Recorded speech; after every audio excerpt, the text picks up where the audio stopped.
1 year ago today, Game of Thrones Season 8, my favorite TV show of all time, concluded and broke hearts around the world, mine included. But it also changed many lives around the world, mine included. Because you see, if the season wasn't one of the biggest disappointments in entertainment history that I've personally experienced, that wouldn't have led me to do the rewrites of Season 8, which quite literally have opened up my channel to so much more and boosted everything by 100-fold. So that's one of the reasons I can't say I hated the final season completely, because that heartbreak led me to try and do something positive for me and others. And I thank you once again for the largely positive response to those videos, which, by the way, are still going strong. So today, in honor, or the lack thereof, of the 1-year anniversary of Game of Thrones being over, I thought we'd go back and look at all the seasons of Thrones and look back on all the good moments, the disappointing ones a little bit, and just reminisce about a show that was and still is so important to many people.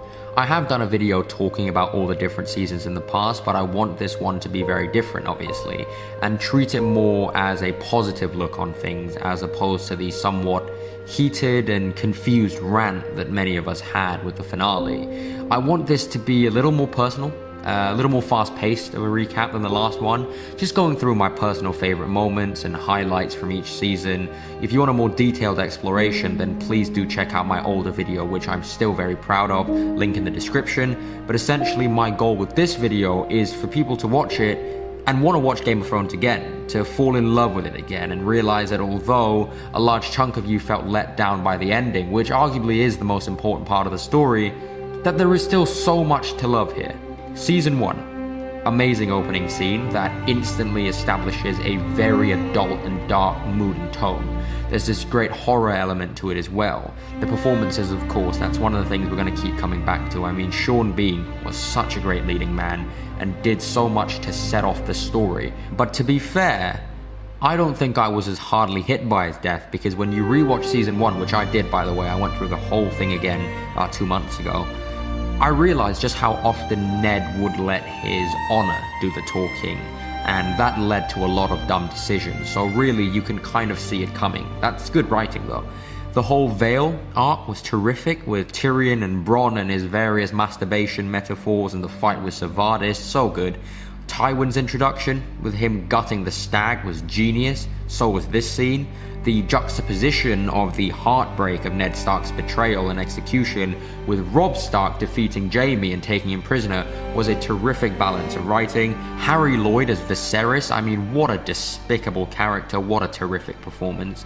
The Mountain decapitating a horse, Khal Drogo, I mean, he's just Khal Drogo, isn't it? And of course, Mark Addy as Robert Baratheon and his various insults. Your mother was a dumb whore with a fat ass, did you know that? Season 2. The politics and scheming become even more entertaining, with the likes of Littlefinger and Varys having a more elevated role. Robb and Catelyn's storyline is just brilliant. Arya and Tywin are to this day one of my all-time favorite duos. Those truly are some of my favorite scenes in the show, and Jaqen, what a legend. Brienne, what a legend. Ygritte and Jon, I mean, a season where Tyrion was actually intelligent, and Stannis was menacing and fun to watch, all colliding in the Battle of Blackwater Bay, Neil Marshall's direction in that episode, and of course, this shot. Season 3. Can we just take a moment to appreciate the absolute power on Daenerys right now? Oh my god, she's just such a brilliant character. It still hurts to this day to see her actually... let's keep it positive for now. Let's keep it positive for now. But just look at some of these scenes. It's otherworldly. The slow and steady decline of Robb's strategies, and Jon and Ygritte's relationship, with the wildlings as well, which is, by the way, tied with Tyrion and Shae as the best romance in the series for me. Those two couples really worked for me. Those two storylines heading deeper and closer to the inevitable, in contrast with the redemption of Jaime Lannister. I mean, him and Prince Zuko and Anakin Skywalker have got to be like top 3 best redemption arcs in pop culture. I'm gonna ignore what happens at the end for now, just to keep it positive again. The fucking Tyrells, am I right? Olenna and Marjorie have got to be some of the most entertaining characters on the show. It's just so fun to watch them sit around and chat shit about everyone. I have to say I really do love some of these conversation scenes, especially in the earlier seasons that on the surface might not have been seen as absolutely essential, but not only do they help to widen the structure of the 10 episodes, the subtext is there and the foreshadowing is there, and it's also just bloody fun to watch. I reckon I've looked up the phrase Tywin owns Joffrey in the throne room more times on YouTube than I've searched for, I don't know, nameless character gets killed by shoehorn zombie polar bear. Anyway, Red Wedding, there's just nothing quite like it, is it? Just talk about the phrase, it hurts so good. Season 4. Yeah, this is the best one, no question, for me personally. It has the best opening sequence to a season. I mean, just look at the menace on Charles Dance and the way it's directed, which, by the way, this episode was directed by D&D, so they're not terrible at everything, alright people? Credit where credit's due. Aside from Ned and Robb and Catelyn, I'd say this season has all the most iconic deaths. Joffrey, Lysa, Tywin, Ygritte, Shae, Gren and Pip and Jojen, all of which hit harder than the series leads, Jaime and Cersei fucking Lannister, and the one of the fucking protagonists. Okay, we'll get to that in a bit. Michael Huseman as Daario Naharis is awesome and a brilliant way to bounce back from the also brilliant Ed Skrein. People often talk about the Battle of the Wall, but let's just look at some of the more overlooked sequences this season, like Craster's Keep, Stannis' Charge, which was a well-written and set-up surprise. Stannis definitely peaked in this season. I was never a big fan of his or Bran's story arcs. They were always my least favorites, but they both worked really well this season. The best piece of acting happened this season, the trial scene. I mean, that is some Sidney Lumet shit. Oberyn Martell, Pedro Pascal, I mean, just... I'm in love with this shot of him, and then this shot as well, and this shot of him, just all the shots of him really. Also, fun fact, this guy from MI6 was actually Pedro Pascal's stunt double. I mean, talk about range. We got a fight scene in which one character gets hit in the balls and another gets hit in the vagina. True equality in storytelling, rate that for sure. I mean, what a crazy and brilliant season for television. Season 5. I often find Season 5 is the most forgettable when I'm talking to people about it, but it's actually not that hard to find positives at all. Jon's stint as Lord Commander was amazing, with some truly satisfying moments like the execution of Janos Slynt. The chemistry between Nikolai Coster-Waldau and Jerome Flynn single-handedly made the Dawn plot more watchable. I'm also genuinely curious which duo you prefer, Bronn and Jaime or Daario and Jorah. I'd actually love to know what you guys think, so do comment down below, I'm genuinely curious.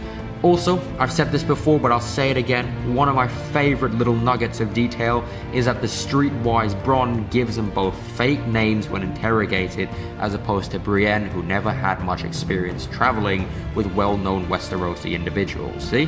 They do know their characters. Hardhome, right? Battle of the Pit. Stannis getting his comeuppance. I know some of it doesn't make a ton of sense, but I really do love how literally everything Stannis related just crumbles consecutively like a set of dominoes until he just says, fuck it, I'm out. Bran wasn't in this season, which I guess was good because it helped with, some of the pacing a bit. Also though, Tyrion does start to become dumb. Season 6. Right, let's get this one done quick because we're all here just to talk about those final 2 episodes, let's be honest here. Arthur Dayne fight, good. Hodor, sad. This scene, epic. This scene, also epic. Reminded me of Avatar, actually. I really like Avatar. Don't shit on me, please. Blackfish arc, good. This was alright. It didn't really make sense. In fact, Arya's arc here wasn't the best, but it's always nice to see Essie Davis and Richard E. Grant, so, Anyway, 9 and 10. Miguel Sapochnik's work here is truly up there with Cary Fukunaga on True Detective Season 1, Fincher on Mindhunter, Flanagan on Hill House, Rian Johnson on Ozymandias in Breaking Bad. I mean, it's TV, but it's like, it transcends TV, right? It truly elevates the medium from a filmmaking point of view. I do have to say, though, I fucking hate that they killed Marjorie. I mean, like, why? She was like such a big player and they had so much more to do. The Tyrells are by far the most underrated family in the show. Well, at least we have Olenna, right? Oh, for fuck's sake. I mean, this scene is amazing though. Amazing. And this one, and Daenerys. God, I love Emilia Clarke. The character is just so amazing. How much better is she gonna get? Don't answer that, actually. I've seen the memes that the show actually ended with this shot, and to be honest, I actually wouldn't mind if it just ended here. Season 7. Production value has upped and the battles are amazing. We're basically getting one in half of the episodes. The Sand Snakes die, that's a plus. Some nice reunions, of course. Good directing overall. This scene was good, so was this scene. Jamie has a really good Season 7. The same cannot be said, however, for Season 8. Okay, this is where it gets hard. Episode 2 is amazing though, it's one of my all-time favorites. Some of the directing here is really top-notch, and if brightened, the cinematography is also really great. Ramin Djawadi, he basically carried half the final season on his shoulders with his legendary music. The Night King piece is like flawless for me. The acting, again, is just so amazing. Everyone is bringing their A-game here. Well, not everyone. It's obvious that the best scenes are the ones that are more character focused or driven by the filmmaking aspects, like this insane shot, for example. It doesn't really have any story necessity, but it is one of the best in the season. This one is purely about pushing things forward, and it's just kind of incredibly disappointing. The cinematography is nice, I guess, again, trying to be positive. God, I'm running out of good things to say. It's almost as if the writers really are just using the world-class team at their disposal to essentially cover up their negligence towards a true conclusion. Once again, almost everything is 10 out of 10 in effort, and so it's just so obvious what went wrong and where and why. Despite that, it's still my all-time favorite show, and I really hope that 1 year on, you guys can maybe go back and check it out again. I hope this video has shown what I believe is the obvious, that Game of Thrones is far more than its ending. I know it's left a sour taste in the mouths of a lot of people, but there are people out there who really liked it, and I'm not here to call them tasteless fools. They're luckier than most of us. They got what they felt was right, and I'm happy for them. But for the majority of us who didn't feel fulfilled, then I hope this video invites you to go back and celebrate Game of Thrones for all the amazing things that it had to offer.